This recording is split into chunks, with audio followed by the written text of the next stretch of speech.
పూర్ణచంద్రరావు గారు డీజీపీగా రిటైర్ అయిన తర్వాత ఆంధ్ర రాష్ట్రంలో ప్రత్యేకంగా మీటింగ్స్ పెట్టడమే కాదు, రాజకీయ పార్టీ పరంగా బహుజనులంతా కూడా ముందుకు పోవాలని తీసుకెళ్ళడమే కాదు, వారు ఒక చిన్న మీటింగ్, ఒక బీసీ మీటింగ్ ఆర్గనైజ్ చేసినా కానీ వచ్చి బీసీలందరినీ కూడా చైతన్యం చేయటం, బహుజనుల్ని చైతన్యం చేయటం, వారికి ప్రత్యేకంగా మనం అభినందించాలని చెప్పేసి ఈ సందర్భంగా కోరుతా ఉన్నాను.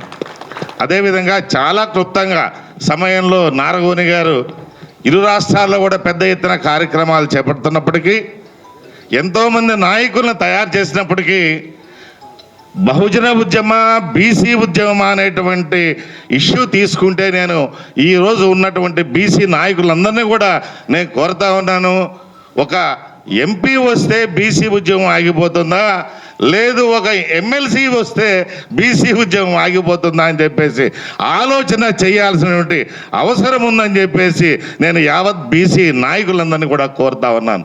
ఈరోజు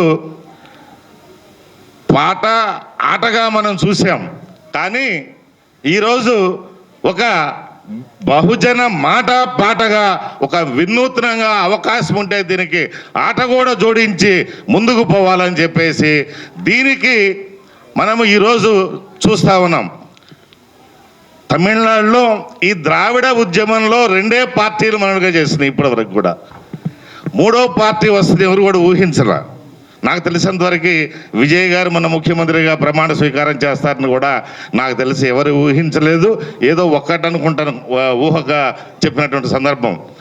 ఇంత వ్యాక్యూమ్ ఉన్నటువంటి పరిస్థితుల్లో ఆంధ్ర రాష్ట్రంలో కూడా ఎంతసేపటికి బహుజన మాట, బీసీ మాట తూటాలుగా మాట్లాడుకునే కార్యక్రమంలో ఇలాంటి వ్యాక్యూమ్ రేపు 2029లో ఎందుకు రాదు అని చెప్పేసి మన బీసీ బహుజన మిత్రులందరూ కూడా ఆలోచించాలని కోరుతా ఉన్నాను.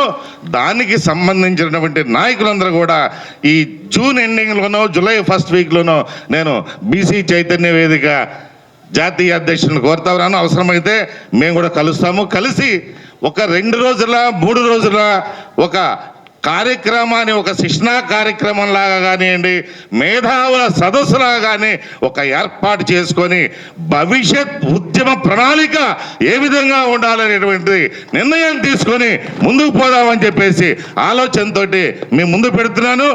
జూలై ఫస్ట్ వీక్లో ఈ కార్యక్రమం తీసుకుందామని చెప్పేసి మరొకసారి కోరుకుంటూ మీ అందరికి కూడా ధన్యవాదాలు తెలియజేస్తా ఉన్నాను.